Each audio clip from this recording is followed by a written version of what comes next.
Livro 12 As sereias, Scylla Charybdis, o gado do sol. Depois que estivemos livres do rio Oceano, e chegamos ao mar aberto, seguimos até alcançarmos a ilha Eia, onde há aurora e nascer do sol como em outros lugares.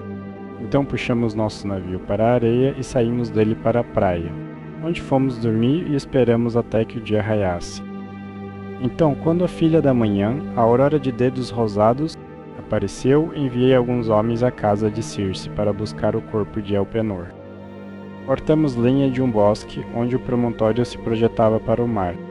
Depois de termos chorado por ele e o termos lamentado, realizamos seus ritos funerários. Quando seu corpo e armadura foram queimados até virarem cinzas, erguemos um túmulo, pusemos uma pedra sobre ele, e no topo do túmulo fixamos o remo com que costumava remar. Enquanto fazíamos tudo isso, Circe, que sabia que tínhamos voltado da casa de Hades, se vestiu e veio até nós o mais depressa que pôde. E suas criadas vieram com ela trazendo-nos pão, carne e vinho. Então ficou no meio de nós e disse: Fizestes coisa audaciosa ao de ser vivos à casa de Hades, e tereis morrido 2 vezes, para a única vez das outras pessoas. Agora, então, ficai aqui pelo resto do dia, festejai até vos fartar, e prossegui com vossa viagem ao amanhecer de amanhã de manhã. Enquanto isso, hei de contar a Ulisses sobre o vosso percurso, e hei de lhe explicar tudo de modo a evitar que sofrais de infortúnio, seja por terra, seja por mar. Concordamos em fazer como ela dissera, e festejamos durante todo o longo dia até o pôr do sol. Mas quando o sol se pôs e escureceu, os homens se deitaram para dormir junto aos cabos de popa do navio. Então Circe me tomou pela mão e me pediu que me sentasse afastado dos outros, enquanto ela se reclinava ao meu lado e me perguntava tudo sobre nossas aventuras. Até aqui, tudo bem, disse ela, quando terminei minha história. E agora presta atenção ao que estou prestes a te dizer, o próprio céu. De fato, há de trazê-lo de volta à tua memória. Primeiro chegarás às sereias, que enfeitiçam todos os que delas se aproximam. Se alguém incautamente se aproxima demais e ouve o canto das sereias, sua esposa e filhos jamais o receberão de volta em casa, pois ficam sentadas num campo verde e o cantam até a morte com a doçura de sua canção. Há um grande monte de ossos de homens mortos jazendo por toda a volta, com a carne ainda apodrecendo neles, portanto passa por essas sereias, e tapa os ouvidos de teus homens com cera para que nenhum deles as ouça. Mas se quiseres, podes escutar tu mesmo. Pois podes fazer os homens te amarrarem enquanto ficas de pé numa travessa a meio caminho do mastro, e devem prender as pontas da corda ao próprio mastro, para que tenhas o prazer de escutar. Se implorares e rogares aos homens que te soltem, então devem te amarrar mais firmemente ainda. Quando tua tripulação tiver levado passado estas sereias, não posso te dar instruções coerentes sobre qual dos 2 cursos deves tomar, e hei de te apresentar as 2 alternativas, e deves considerá-las por ti mesmo. De um lado há algumas rochas salientes contra as quais as ondas azul profunda de Anfitrite batem com terrível fúria. Os deuses bem-aventurados chamam estas rochas de as errantes. Ali nem sequer um pássaro pode passar, não, nem mesmo as tímidas pombas que trazem ambrosia ao pai Zeus, mas o rochedo cortante sempre leva embora uma delas, e o pai Zeus tem de enviar outra para completar seu número.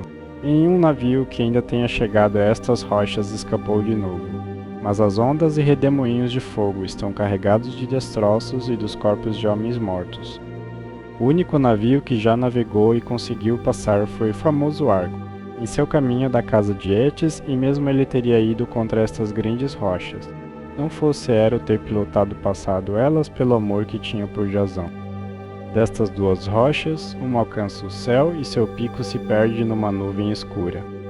Isto nunca deixa, de modo que o topo nunca fica claro nem mesmo no verão e início do outono. Homem algum, ainda que tivesse 20 mãos e 20 pés, poderia obter apoio nela e escalá-la, pois se ergue a pique, tão lisa quanto se tivesse sido polida. No meio dela há uma grande caverna, virada para o oeste e voltada para Érebo. Deves levar teu navio por este caminho, mas a caverna é tão alta que nem mesmo o mais robusto arqueiro conseguiria enviar uma flecha até ela. Dentro dela senta-se Sila e ganha com uma voz que poderias tomar por a de um jovem cão. Mas na verdade é um monstro terrível e ninguém, nem mesmo um deus, poderia enfrentá-la sem ficar tomado de terror. Tem 12 pés disformes e 6 pescoços do mais prodigioso comprimento. E na extremidade de cada pescoço tem uma cabeça horrível com 3 fileiras de dentes em cada, todos muito próximos uns dos outros, de modo que triturariam qualquer um até a morte num instante. E senta-se fundo dentro de sua sombria, toca projetando as cabeças para fora, espreitando toda a volta do rochedo, pescando golfinhos ou cações ou qualquer monstro maior que consiga apanhar, dos milhares dos quais Anfitrite abunda. Havia algum ainda passou por ela sem perder alguns homens, pois ela dispara todas as suas cabeças de uma vez, e leva um homem em cada boca. Encontrarás a outra rocha mais baixa, mas estão tão próximas uma da outra, que não há mais do que um alcance de arco entre elas. Uma grande figueira em plena folhagem cresce sobre ela, e sob ela fica o redemoinho sugador de Caríbdes. 3 vezes ao dia ela vomita suas águas, 3 vezes as suga de volta. Cuida para que não estejas ali quando estiver sugando, pois se estiveres, nem o próprio Poseidon poderia te salvar. Deves abraçar o lado de Sila e conduzir o navio o mais depressa que puderes, pois é melhor perderes 6 homens do que toda a tua tripulação. Não há modo algum, disse eu, de escapar de Caríbdes, e ao mesmo tempo manter Sila afastada quando estiver tentando prejudicar meus homens. Temerário, respondeu a deusa, sempre queres lutar com alguém ou algo? Não te deixas vencer nem mesmo pelos imortais. Pois Sila não é mortal, além disso é selvagem, extrema, rude, cruel e invencível. Não há remédio para isso. Tua melhor chance será passar por ela o mais depressa que puderes, pois se te demorares perto de seu rochedo enquanto pões tua armadura, ela pode te apanhar com o segundo lançar de suas 6 cabeças, e arrebatar mais meia dúzia de teus homens. Então conduze teu navio passado ela em plena velocidade, grita vigorosamente a Crateida, que é a mãe de Sila. Má sorte a ela então há de impedi-la de fazer um segundo ataque contra ti. Agora chegarás à ilha Trinácia e ali verás muitos rebanhos de gado e cardumes de ovelhas pertencentes ao Deus Sol. 7 rebanhos de gado e 7 rebanhos de ovelhas, com 50 cabeças em cada rebanho. Não se reproduzem, nem tampouco diminuem em número e são cuidados pelas deusas Faituza e Lampécia, que são filhas do deus Sol Hyperion por Neera. Sua mãe, quando as deu à luz e terminou de amamentá-las, as enviou à ilha Trinácia, que ficava muito longe, para viverem ali e cuidar dos rebanhos e gado de seu pai. Se deixares estes rebanhos ilesos e pensares em nada além de voltar para casa, ainda poderás, depois de muita dificuldade, alcançar Ítaca, mas se lhes fizeres mal. Então te previno da destruição tanto de teu navio quanto de teus companheiros. E ainda que tu mesmo possas escapar, hás de voltar tarde, em má condição depois de perder todos os teus homens. Aqui ela terminou e a aurora entronizada em ouro começou a se mostrar no céu, ao que ela voltou para o interior. Então embarquei e disse a meus homens que soltassem o navio de suas amarras. Então de imediato entraram nele, tomaram seus lugares, e começaram a golpear o mar cinzento com seus remos. Logo a grande e astuta deusa Circe nos favoreceu com o vento favorável que soprava direto de popa, e permaneceu firme conosco, mantendo nossas velas bem cheias. Então fizemos o que era preciso fazer com a mobília do navio, e o deixamos ir conforme o vento e o timoneiro o dirigiam. Então, muito perturbado em espírito, disse a meus homens: meus amigos, não é correto que apenas 1 ou 2 de nós sozinhos saibam as profecias que Circe me fez, e hei de, portanto, vos contar sobre elas, para que, vivamos ou morramos, possamos fazê-lo de olhos abertos. Primeiro disse que devíamos nos manter longe das sereias que se sentam e cantam lindissimamente num campo de flores. Mas disse que eu poderia ouvi-las eu mesmo contanto que mais ninguém o fizesse. Portanto, tomai-me e amarrai-me atravessa meio caminho do mastro. Amarrai-me enquanto fico de pé, com um nó tão firme que não consiga possivelmente escapar, e prendei as pontas da corda ao próprio mastro, sem implorar e rogar que me solteis. Então amarrai-me ainda mais firmemente. Mal terminara de contar tudo aos homens antes de alcançarmos a ilha das 2 sereias, pois o vento tinha sido muito favorável. Então, de repente, caiu numa calmaria total. Não havia sequer um sopro de vento nem uma ondulação sobre a água, então os homens enrolaram as velas e as guardaram. Então, recorrendo aos remos, embranqueceram a água com a espuma que levantavam ao remar. Enquanto isso, tomei uma grande roda de cera e a cortei em pedaços pequenos com minha espada. Então amassei a cera em minhas mãos fortes até que ficasse macia, o que logo aconteceu entre o amassar e os raios do Deus Sol, filho de Pério. Então tapei os ouvidos de todos os meus homens, e me amarraram mãos e pés ao mastro enquanto eu ficava de pé na travessa, mas continuaram remando eles mesmos. Quando chegamos ao alcance de audição da terra, e o navio ia a boa velocidade, as sereias viram que estávamos chegando à costa e começaram com seu canto. Vem aqui, cantaram elas, renomado Ulisses, honra do nome Aqueu e escuta nossas duas vozes. Ninguém jamais navegou passado nós sem parar para ouvir a doçura encantadora de nossa canção, e quem escuta segue seu caminho não apenas encantado, mas mais sábio, pois conhecemos todos os males que os deuses impuseram aos argivos e troianos diante de Troia, e podemos te contar tudo o que há de acontecer em todo o mundo.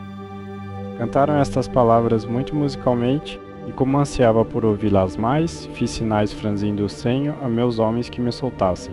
Mas apressaram sua remada, e Euríloco e Perimedes me amarraram com ataduras ainda mais fortes, até que ficássemos fora do alcance de audição das vozes das sereias.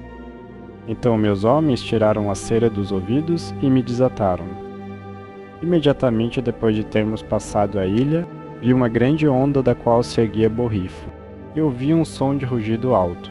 Os homens ficaram tão assustados que soltaram seus remos, pois todo o mar ressoava com a precipitação das águas. Mas o navio ficou onde estava, pois os homens tinham parado de remar. Fui, portanto, em volta e os exortei, homem por homem, a não perder a coragem. Meus amigos, disse eu, esta não é a primeira vez que estivemos em perigo. E não estamos em nada tão mau caso quanto quando o Ciclope nos trancou em sua caverna. Ainda assim, minha coragem e sábio conselho nos salvaram então, e viveremos para olhar para trás a tudo isso também. Agora, portanto, façamos todos como digo, confiai em Zeus e remai com toda a força. Quanto a ti, timoneiro, estas são tuas ordens. Atenta para elas, pois o navio está em tuas mãos. Vira sua proa para longe destas correntezas fumegantes e abraça o rochedo, ou ele te enganará e estará além antes que saibas onde estás, e serás a morte de nós. Então fizeram como lhes disse.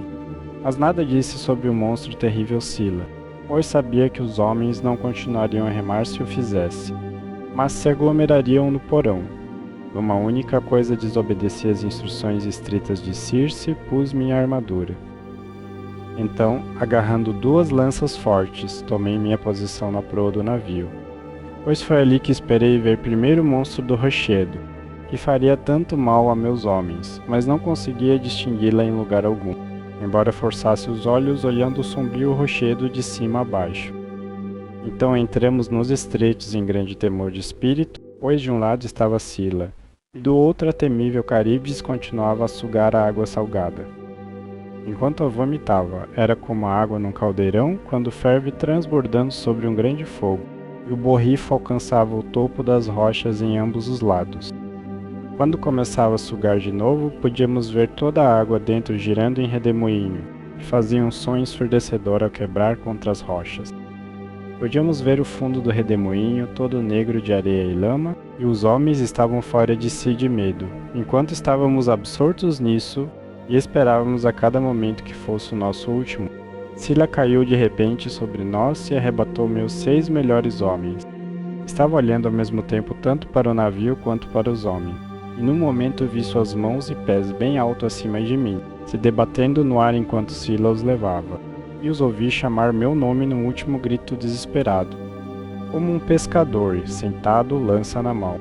Sobre alguma rocha saliente, atira isca na água para enganar os pobres peixinhos, e os espeta com o chifre de boi com que sua lança é ferrada, atirando os ofegantes à terra enquanto os apanha um por um. Assim mesmo Sila pousou essas criaturas ofegantes sobre seu rochedo e as mastigou na boca de sua toca, enquanto gritavam, estendiam as mãos para mim em sua agonia mortal. Esta foi a visão mais angustiante que vi em todas as minhas viagens. Quando passamos as rochas errantes com Scylla e a terrível Caríbdes, alcançamos a nobre ilha do Deus Sol, onde estava um bom gado e as ovelhas pertencentes ao Sol Império. Ainda no mar, em meu navio, podia ouvir o gado mugindo enquanto voltava para casa aos cercados e as ovelhas balindo. Então me lembrei do que o cego profeta tebano Tiresias me dissera e de quão cuidadosamente a Eia Circe me advertira a evitar a ilha do bendito Deus Sol. Então, muito perturbado, disse aos homens: Meus homens, sei que estáis duramente pressionados, mas escutai enquanto vos conto a profecia que Tiresias me fez. E de quão cuidadosamente a Eia Circe me advertiu a evitar a ilha do bendito Deus Sol, pois foi ali, disse ela, que estaria nosso pior perigo. Dirigi o navio, portanto, para longe da ilha. Os homens ficaram em desespero com isso, e Euríloco de imediato me deu uma resposta insolente. Ulisses, disse ele, és cruel, tu mesmo és muito forte e nunca ficas exausto. Pareces ser feito de ferro, e agora, embora teus homens estejam exaustos de labuta e falta de sono, não os deixarás desembarcar e cozinhar para si mesmos uma boa ceia nesta ilha, mas lhes ordenas partir para o mar e continuar navegando infrutiferamente através das vigílias da noite voadora. É à noite que os ventos sopram mais forte e causam tanto dano. Como podemos escapar caso surja de repente uma daquelas rajadas súbitas do sudoeste ou oeste, que tão frequentemente naufragam o navio quando nossos senhores, os deuses, não são propícios? Agora, portanto, obedeçamos aos ditames da noite e preparemos nossa ceia aqui perto do navio.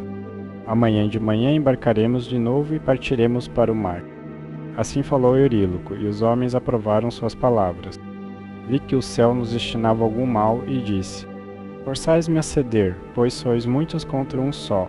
Mas de qualquer modo cada um de vós deve fazer seu solene juramento de que se topar com um rebanho de gado ou um grande cardume de ovelhas, não será tão louco ao ponto de matar uma única cabeça de qualquer um deles, mas se contentará com a comida que Circe nos deu. Todos juraram como lhes ordenei, e quando completaram seu juramento, amarramos o navio num porto que ficava perto de um riacho de água fresca, e os homens desembarcaram e cozinharam suas ceias. Assim que se fartaram de comer e beber, começaram a falar sobre seus pobres companheiros que Scylla arrebatara e devorara. Isso os fez chorar e continuaram chorando até caírem num sono profundo. Na terceira vigília da noite, quando as estrelas mudaram de lugar, Zeus ergueu um grande vendaval de vento que soprou um furacão, de modo que terra e mar ficaram cobertos de espessas nuvens. E a noite surgiu dos céus, quando a filha da manhã, a aurora de dedos rosados, apareceu. Levamos o navio à terra e o puxamos para dentro de uma caverna onde as ninfas do mar mantêm suas cortes e danças. E convoquei os homens em conselho. Meus amigos, disse eu, temos carne e bebida no navio, cuidemos, portanto, de não tocar no gado, ou sofreremos por isso, pois este gado e ovelhas pertencem ao poderoso sol, que vê e escuta tudo. E de novo prometeram que obedeceriam. Por um mês inteiro o vento soprou firmemente do sul, e não havia outro vento, mas apenas sul e leste. Enquanto o trigo e o vinho duraram, os homens não tocaram no gado quando estavam com fome. Quando, porém, comeram tudo o que havia no navio, foram forçados a se aventurar mais para o interior, com anzol e linha, apanhando pássaros e tomando o que quer que conseguissem colocar as mãos, pois estavam morrendo de fome. Um dia, portanto, subi terra dentro para poder orar ao céu que me mostrasse algum meio de escapar. Quando fui longe o bastante para ficar livre de todos os meus homens, encontrei um lugar bem abrigado do vento. Lavei as mãos e orei a todos os deuses no Olimpo, até que aos poucos me enviaram a um doce sono. Enquanto isso, Euríloco dava maus conselhos aos homens. Escutai-me, disse ele, meus pobres companheiros. Todas as mortes são bastante más, mas nenhuma é tão má quanto a fome. Por que não conduzimos as melhores destas vacas e as oferecemos em sacrifício aos deuses imortais? Se algum dia voltarmos a Ítaca, podemos construir um belo templo ao Deus Sol e enriquecê-lo com todo tipo de ornamento. Se, porém, ele está decidido a afundar nosso navio por vingança, por causa deste gado com chifres, e os outros deuses são da mesma opinião. Eu, de minha parte, preferiria beber água salgada de uma vez por todas e terminar com isso, do que morrer de fome aos poucos numa ilha deserta como esta. Assim falou Euríloco, e os homens aprovaram suas palavras. Ora, o gado, tão belo e bom, pastava não muito longe do navio.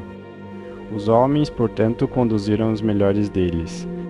E todos ficaram ao redor deles fazendo suas preces e usando brotos de carvalho jovens em vez de farinha de cevada, pois não havia mais cevada.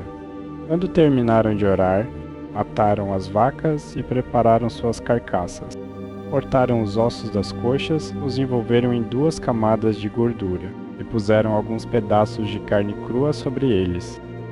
Não tinham vinho com que fazer libações sobre o sacrifício enquanto cozinhava. Então continuaram derramando um pouco de água de vez em quando, enquanto as carnes internas eram grelhadas. Então, quando os ossos das coxas se queimaram e provaram das carnes internas, cortaram o resto em pedaços pequenos e puseram os pedaços nos espetos. A esta altura meu sono profundo me deixara e voltei ao navio e à praia. Ao me aproximar, comecei a sentir o cheiro de carne assada quente, então gemi uma prece aos deuses imortais. Pai Zeus, exclamei, e vós, todos os demais deuses que viveis em eterna bem-aventurança, me fizestes um mal cruel, com o sono que me enviastes. Vede que belo trabalho esses meus homens estiveram fazendo em minha ausência. Enquanto isso, Lampécia foi direto ao sol e lhe contou que estávamos matando suas vacas, ao que ele entrou em grande fúria, e disse aos imortais: Pai Zeus e vós, todos os demais deuses que viveis em eterna bem-aventurança, devo ter vingança contra a tripulação do navio de Ulisses. Tiveram a insolência de matar minhas vacas, que eram a única coisa que eu amava contemplar, quer estivesse subindo ao céu, quer descendo de novo. Se não acertarem contas comigo sobre minhas vacas, hei de descer a Hades e brilhar ali entre os mortos. Sol, disse Zeus, continua a brilhar sobre nós, deuses, e sobre a humanidade por toda a fértil terra. Hei de espatifar o navio deles em pequenos pedaços com um raio de branco relâmpago assim que chegarem ao mar. Tudo isso me foi dito por Calipso, e disse tê-lo ouvido da boca de Hermes.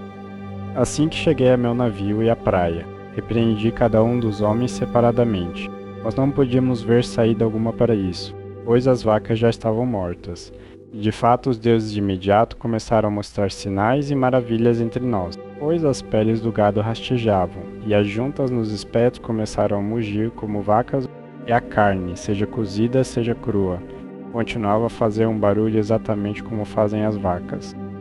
Por 6 dias meus homens continuaram a conduzir as melhores vacas e a festejar sobre elas, mas quando Zeus, filho de Cronos, tinha acrescentado um 7º dia, a fúria do vendaval abrandou. Então embarcamos, erguemos nossos mastros, estendemos vela e partimos para o mar, assim que estávamos bem afastados da ilha, e não podíamos ver nada além de céu e mar.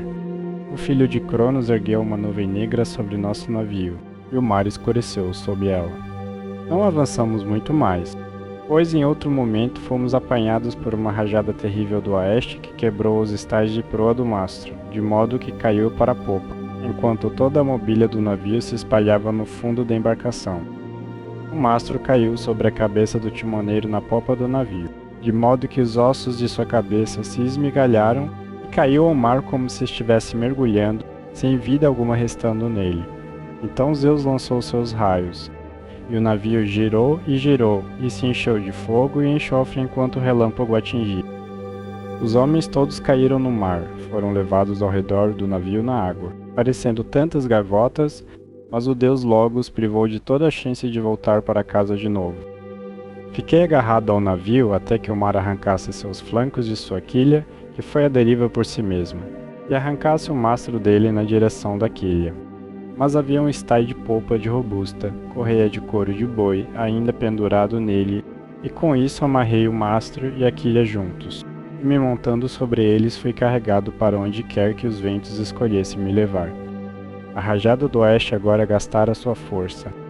O vento voltou para o sul, o que me apavorou de que eu fosse levado de volta ao terrível redemoinho de Caríbides. Isso de fato foi o que realmente aconteceu, pois fui carregado pelas ondas a noite toda. E ao nascer do sol alcançara o rochedo de Sila. E o redemoinho? Ela estava então sugando para baixo a água salgada do mar, mas fui carregado para o alto em direção à figueira, à qual me agarrei e me apeguei como um morcego. Não conseguia plantar os pés em lugar algum de modo a ficar em segurança, pois as raízes ficavam muito longe e os galhos que sombreavam todo o poço eram altos demais, vastos demais e distantes demais um do outro para que eu os alcançasse. Então fiquei pacientemente pendurado, esperando até que o poço lançasse fora meu mastro e jangada de novo, e pareceu um tempo muito longo. Um jurado não fica mais contente de voltar para casa para a ceia, depois de ter sido longamente detido no tribunal por casos problemáticos, do que fiquei eu de ver minha jangada começando a abrir caminho para fora do redemoinho de novo. Por fim soltei as mãos e os pés, e caí pesadamente no mar, perto de minha jangada, sobre a qual então subi, e comecei a remar com as mãos. Quanto a Sila, o pai dos deuses e dos homens não a deixou me ver de novo, de outro modo eu certamente teria me perdido. Daí fui carregado por 9 dias, até que na 10ª noite os deuses me encalharam na ilha de Ogígia, onde vive a grande e poderosa deusa Calipso.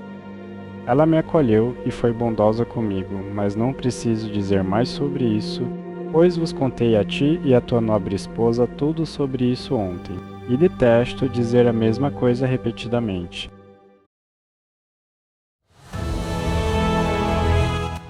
E assim termina mais um capítulo dessa história. Para acompanhar a sequência completa, é só conferir a playlist aqui na descrição. Se inscreve, ativa o sininho e te vejo no próximo capítulo.